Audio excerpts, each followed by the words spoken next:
बिस्मिल्लाहिर्रहमानिर्रहीम। अस्सलाम वालेकुम। अली ताहिर आपसे मुखातब है अपनी YouTube channel Ali Tahir research से। जैसे कि आप लोगों को पता है कि मैंने प्रीपोजिशन की एक सीक्वेंस से प्रीपोजिशन की एक लाइन सीरीज़ शुरू कर रखी है और उसमें आज हमारा लेक्चर नंबर 3 है। दूसरी बात जो आप लोगों ने कहा था कि टाइम हमसे ज़्यादा ले लेते हैं या थोड़ा सा मुख्तसर किया करें और एग्जाम्पल ज़्यादा होनी चाहिए, तो आज मैंने फिर आप आसानी के लिए, अपनी आसानी के लिए और आप लोगों की आसानी के लिए एग्जाम्पल्स को पहले से लिख लिया है। बहरहाल आज जो प्रीपोजिशन है उसका लेक्चर नंबर 3 है और हम जो डिस्कस करने जा रहे हैं वो ओवर को डिस्कस करने जा रहे हैं, अबव को डिस्कस करने जा रहे हैं, अप और डाउन को डिस्कस करने जा रहे हैं। कल जो हमने डिस्कस किया था वो हमने ऑन को डिस्कस किया था और उसके साथ ऑन टू को डिस्कस किया था लेक्चर नंबर 2 में। प्रीपोजिशन को फॉलो करने के लिए आपने लेक्चर नंबर 1 जो अबाउट प्रीपोजिशन है वो देखना है, फिर लेक्चर नंबर 2 देखना है और फिर उसके बाद लेक्चर नंबर 3 देखना है, वो लोग जो कि चैनल में न्यू हैं। तो any how without wasting any single moment हम प्रीपोजिशन का बाकायदा स्टार्ट लेते हैं। सबसे पहले हम ओवर से स्टार्ट लेते हैं। अब ओवर को देखें जी, यहाँ पर मैंने एक डायग्रामेटिकल इस चीज़ को ड्रॉ कर रखा है। आप देखिए ये ओवर, इसमें एक बॉल है। फॉर एग्जांपल वो बॉल जो है वो यहाँ पर है, वो बॉल यहाँ पर है और ये जो है आपके पास, इसे इमेजिन करें कि ये सरफेस है, ये इसकी बॉल की सरफेस है, ये सरफेस है हमारे पास। अब ये बॉल जो है इस सरफेस में मौजूद है। अब ये बॉल इस सरफेस से आता है इस तरीके से और फिर उसके बाद एक और सरफेस को यहाँ पर टच करके यहाँ पर आ जाता है। ठीक है जी, यानी जो बॉल है वो यहाँ पर इस सरफेस से आया और इस सरफेस में आया, यहाँ से इस सरफेस को इसने टच किया और फिर उसके बाद यहाँ पर इस सरफेस को इसने टच किया, यानी सरफेस जो है सरफेस इन कांटेक्ट में है, यहाँ से लेकर यहाँ तक इस तरह आया। एक और चीज़ आपको क्लियर कर दूं कि जब हम सरफेस को चेंज करते हैं, जैसे कि लेक्चर नंबर 2 में मैंने आप लोगों को बताया, सरफेस को बदलते हैं तो फिर हम वहाँ पर लगाते हैं ऑन टू। तो ये मैं इस वजह से क्लियर कर रहा हूँ कि आपके जहन में एक खाका ना बने। लेकिन देखिए यहाँ से यहाँ तक सरफेस चेंज हुई, ठीक है, सरफेस यहाँ से यहाँ तक चेंज हुई, लेकिन यहाँ पर ऑन टू आया और उसके बाद अगेन यहाँ से अगेन एक सरफेस चेंज हुई, यहाँ पर आया, तो यहाँ पर भी एक ऑन टू आ गया। तो दो ऑन टू जो है वो मिलकर हमारे पास ओवर बना देते हैं, प्रीपोजिशन बना देते हैं। हम दो दफ़ा ऑन टू तो नहीं लिख सकते, लिहाजा हम यहाँ पर क्या कर देते हैं, ओवर लिखते हैं, लेकिन सरफेस इन टच होती है, सरफेस इन कॉन्टैक्ट होती है। एक और चीज़ देखिए, इसकी जो डिफिनेशन यानी कॉन्सेप्ट इसका क्या है, जो इसका कॉन्सेप्ट है ये आपके पास इसके सामने जो लिखा हुआ ये सारा इसका कॉन्सेप्ट है। कॉन्सेप्ट अब इसका क्या कहता है, कॉन्सेप्ट इसका कहता है कि from one side to the other side having a height in between. ये जो हाइट है ना, हाइट, ठीक है, यानी इसकी डिफिनेशन क्या है, from one side to another side having a height in between, लेकिन इनके दरमियान में जो है हाइट का होना लाजमी है। ये हमारे पास क्या कहता है, ये हमारे पास कॉन्सेप्ट कह रहा है। फॉर एग्जाम्पल में हमने जो चीज़ ले रखी है वो ये है कि for example the child jumped over the fence. Fence कहते हैं जंगले को, जो जंगला सा नहीं होता अक्सर जो लगा होता है उसको कहते हैं। The child jumped over the fence. अब फॉर एग्जांपल इमेजिन करें कि ये हमारे पास क्या है, जंगला है, ये हमारे पास फेंस है। अब यहाँ पर हमारे पास एक बेबी है। अब एक बच्चा जो है वो यहाँ से जंप कर रहा है, यहाँ पर, यहाँ आता है, तो यहाँ जो बच्चे ने जंप लगाई है और उसके बाद ये बच्चा यहाँ पर आया है, तो इसने क्या किया, इस बच्चे ने यहाँ से ओवर किया, यानी इस सरफेस से इस सरफेस में और बीच में जो है हाइट जो है बीच में मैयर हुई है। जो हाइट बीच में मैयर हो जाए, हाइट बीच में आ जाए, तो उसमें क्या होता है कि वो हमारे पास ओवर लगता है, तभी मैंने यहाँ पर ओवर लगाया। एक और मिसाल भी इसकी ले लेते हैं, the bridge goes over the river.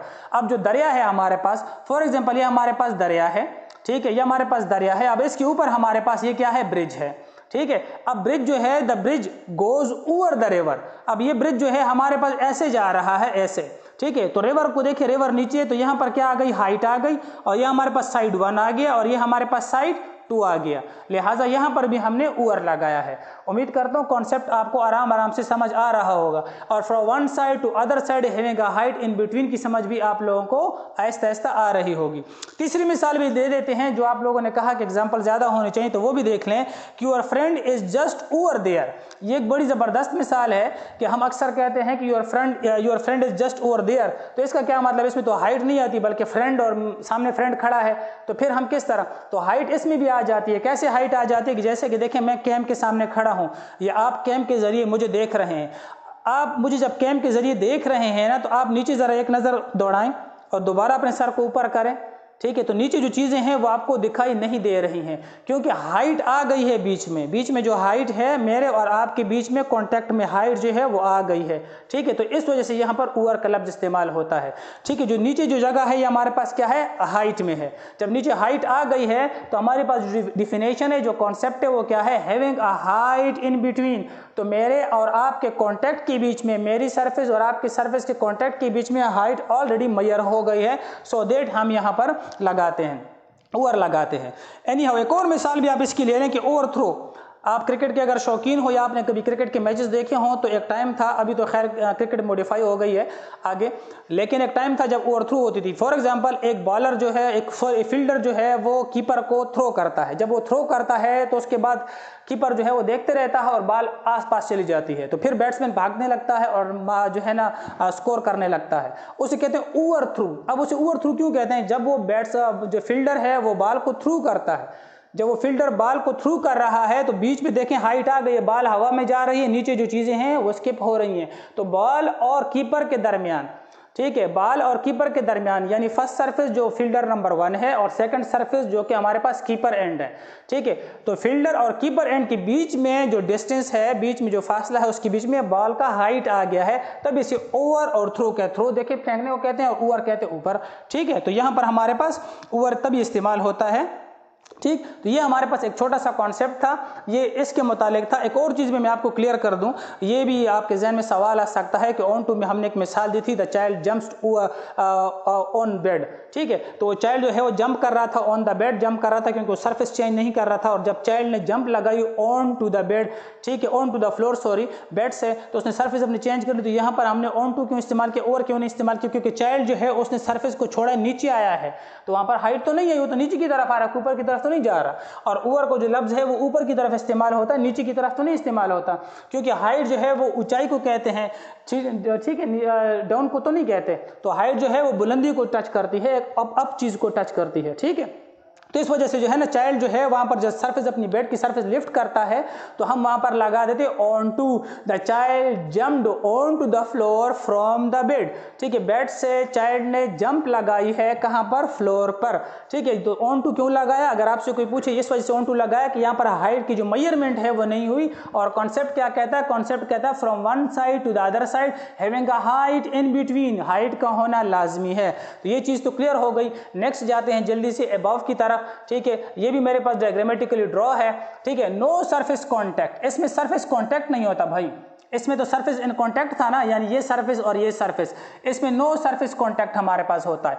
तो इसमें क्या होता है, अबव, इसको कहते हैं अबव। फॉर एग्जांपल एक फैन है, आप समझे, इमेजिन करें कि ये हमारे पास एक फैन है, ठीक है। आप ये इमेजिन करें कि ये फैन है, अब फैन जो है वो ऊपर जो है चल रहा है, ठीक है, फैन ऊपर चल रहा है, तो the fan is turning, the fan is running above your head, ठीक है, अबव योर हेड। अब यहाँ पर सरफेस तो टच नहीं हो रही ना या वन साइड टच हो रहा है ना सेकंड साइड टच हो रहा है, जो फैन है वो हमारे सर के बिल्कुल ऊपर घूम रहा है। तो इस वजह से यहाँ पर अबव का लफ्ज आएगा। अबव और ओवर दोनों की मीनिंग एक है। देखिए मैं पहले भी मैंने कहा था कि प्रेपोजिशन जो है इस पर रटा ना लगाएं, इसकी ट्रांसलेशन ना करें, इसकी ट्रांसलेशन करेंगे तो फिर आप बड़े ख़राब हो जाएंगे, फिर भी आप डाउन में भी आते हैं, फिर आप देख लेना कि आपकी ट्रांसलेशन जब आप करते हैं तो इसमें फिर बड़ा इंसान ख़राब हो जाता है। फिर यही वजह है कि हमें समझ नहीं आती कि हम यहाँ पर अंडर लगाएं, बीनीथ लगाएं, डाउन लगाएं, अप लगाएं, अबव लगाएं, ओवर लगाएं, ठीक है। अगर देखा जाए तो ओवर का मतलब भी ऊंचा है, अबव का मतलब भी ऊपर है, अप का मतलब भी ऊपर है। तो इन तीनों में से कौन सा लफ्ज कहां पर लगाएंगे, इस चीज को हमने समझना, इसी से हमारा कॉन्सेप्ट क्लियर होता है। एनी हाउ,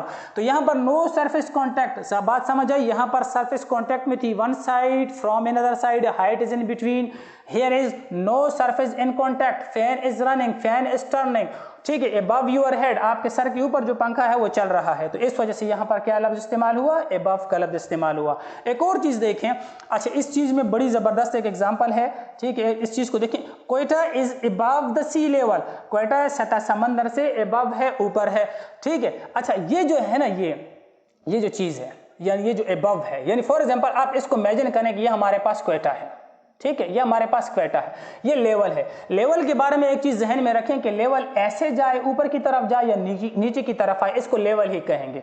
आप नीचे की तरफ आए तब भी ये लेवल है, आप ऊपर की तरफ जाएं तब भी इसे लेवल ही कहेंगे। ठीक है, इसकी एक ही अंग्रेजी ऐसे एक ही तरफ कहते हैं।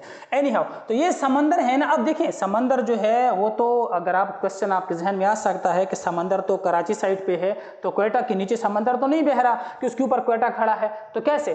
तो ये जो सतह होती है ना, सतह सरफेस जो होती है, सरफेस को आप इसके सामने लेवल करेंगे, आगे लेकर आएंगे, ऐसे ऐसे ऐसे ऐसे ऐसे ऐसे करके मेजरमेंट करेंगे, आप जहन में मेजरमेंट करेंगे।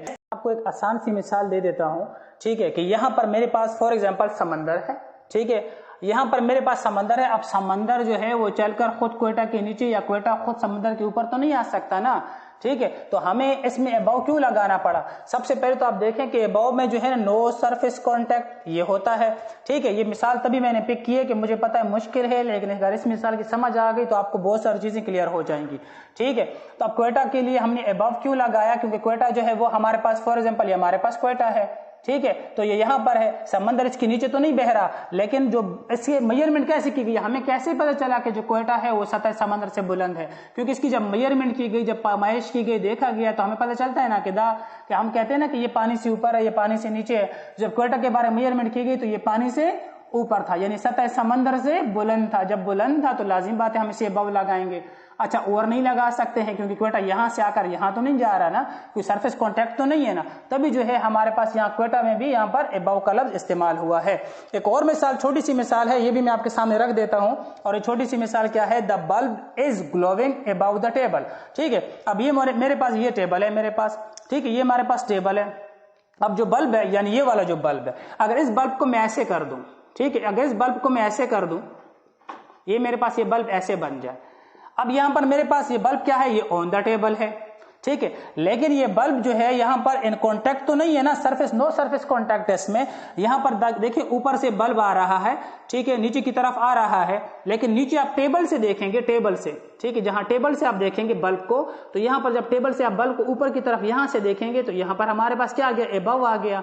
क्यों अबव आया? नंबर एक बात, एक तो वन साइड से दूसरी साइड पर सरफेस इन कांटेक्ट या इन टच नहीं है। Secondly height is in between आ गई है हमारे पास, ठीक है, तो हाइट इज इन बिटवीन आ गई है। और दूसरी बात, ठीक है, हम इसको यहां से देखेंगे, हम इसको यहां से मेजर कर रहे हैं। वो चाइल्ड जंप वाली बात को जहन में रखना कि जब चाइल्ड जंप वाली बात है ऑन टू तभी आया कि चाइल्ड पर आपकी नजर थी कि चाइल्ड आ रहा है, जो नाउन था वो नीचे की तरफ आ रहा है।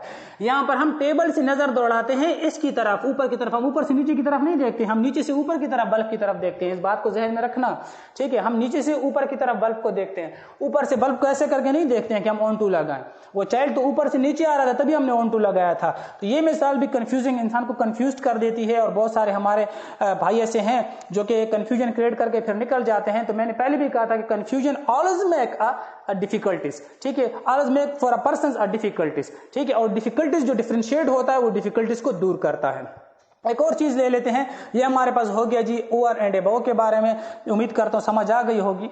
अब हम करते हैं अप एंड डाउन, ठीक है। अब देखें, ये हम जो डिस्कस कर रहे थे ना, ये हम प्लेस डिस्कस कर रहे थे, प्रेपोजिशन को हम बतौर प्लेस डिस्कस कर रहे थे, ठीक है, इसे बतौर प्लेस डिस्कस कर रहे थे। अब अप एंड डाउन में जो प्लेस की बात है वो खत्म हो जाती है, यहां पर हम डिस्कस कर रहे हैं बतौर डायरेक्शन, ठीक है, हम यहां पर प्रेपोजिशन को बतौर डायरेक्शन डिस्कस करेंगे। तो अप एंड डाउन, मैं आपसे कहता हूं कि स्टैंड, ठीक है, मैं आपसे कहता हूं कि सिट, तो लाजिम बात, जब मैं आपसे कहूंगा कि स्टैंड तो आप खड़े हो जाएंगे, जब मैं आपसे कहूंगा कि सिट तो आप बैठ जाएंगे। लेकिन अगर मैं इशारा करके डायरेक्शन देकर कहूंगा, डायरेक्शन मींस क्या कहते हैं? हिदायत देना, इशारा देना, इंडिकेटर जिसे कहते हैं, ठीक है, तो मैं किस तरह इंडिकेटर ग्रामर वाला इंडिकेटर नहीं, ग्रामर वाला इंडिकेटर फिर कुछ और चीज है, वो आर्टिकल्स है।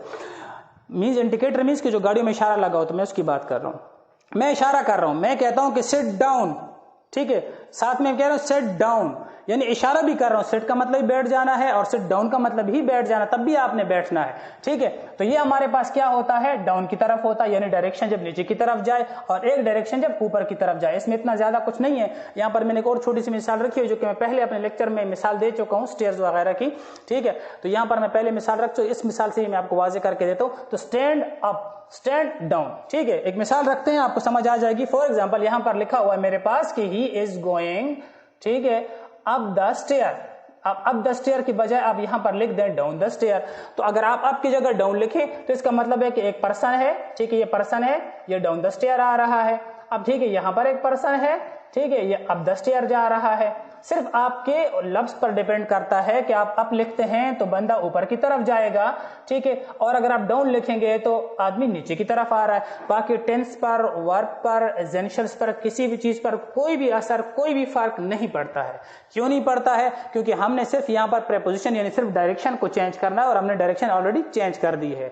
एक सवाल था, वो भी मैं क्लियर कर देता हूं कि सर आपने एक लेक्चर में कहा था कि he is going up the stair, he is going down the stair. तो हमने तो जो पढ़ा है तो वो ये पढ़ा है कि अप स्टेयर, डाउन स्टेयर, हमने ये पढ़ा है। तो अप द स्टेयर और अप डाउन द स्टेयर तो हमने कभी नहीं पढ़ा। देखें, अप द स्टेयर, ठीक है, ये एक ग्रुप है, यानी ये हमारे पास प्रेपोजिशन है, ये आर्टिकल है, प्लस हमारे पास एक नाउन है।